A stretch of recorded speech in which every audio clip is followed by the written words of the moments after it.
Hello friends, hope everyone is doing great. Today we can have a discussion on the concept of dividend.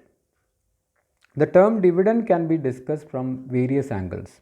It can be discussed from financial management point of view, it can be discussed from management point of view, Companies Act point of view and so on.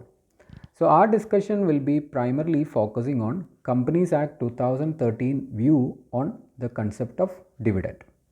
So what is the meaning of dividend?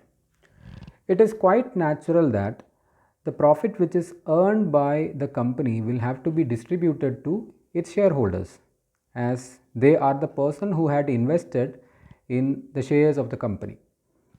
Okay, so the after tax profit which is distributed to shareholders as a percentage on face value is known as dividend. Okay, I'll explain the concept of calculation of dividend with a simple example. Okay, in our example, Parley Limited is having 10,000 equity shares and the face value is rupee 10. Okay, they made a profit of rupee 20 lakh in financial year 2021-22. For that reason, they are declaring dividend at the rate of 100%. It doesn't mean that they are going to distribute the entire 20 lakh which they have earned to shareholders. The shareholders will be entitled to get dividend as a percentage on face value. So what is the face value in this case? Rupee 10. So 100% dividend means 100% on face value, that is rupee 10. So if a shareholder or a person holding one share of Parley Limited will be entitled for rupee 10. So if Mr. Tom is holding 2000 shares of this company, he will be getting rupee 10 into 2000 shares, which will be equal to rupee 20,000. Okay, suppose Mr. Jerry, who is holding 5000 shares of this company, he will be entitled for rupee 10 per share into 5000 shares, which will be equal to rupee 50,000. Okay, then Companies Act 2013 defines the term dividend under clause 35 of section 2. So as per the definition, dividend includes any interim dividend. So from this definition, it is quite clear that on the basis of time of declaration, the dividend can be classified into two types. One is final dividend, another one is interim dividend. So we will move to the concept of type of dividend on the basis of time of declaration. First, we will be discussing the provision related to final dividend. After the closing of a financial year, auditors will be auditing the financial statement of a company, and that audited financial statement will have to be approved by the members in AGM, annual general meeting or general meeting.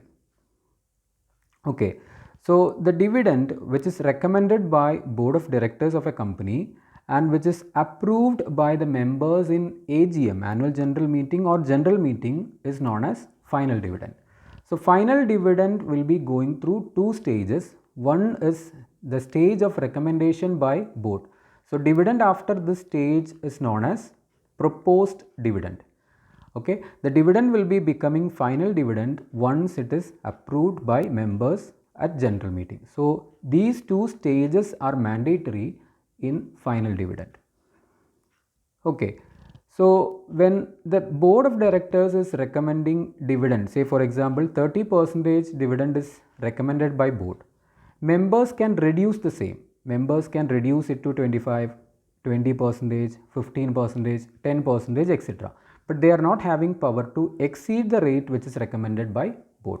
So members can reduce the rate recommended by board, but they cannot increase the rate which is recommended by board.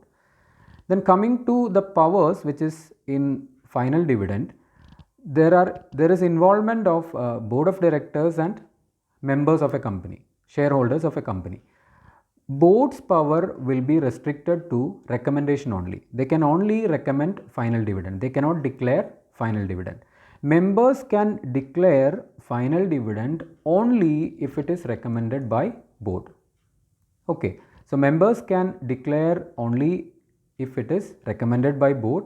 Board can only recommend, they cannot declare final dividend. Final dividend cannot be declared by board, they are having power only to recommend the same. Okay, so next is interim dividend. So we discussed in final dividend that it is declared in AGM.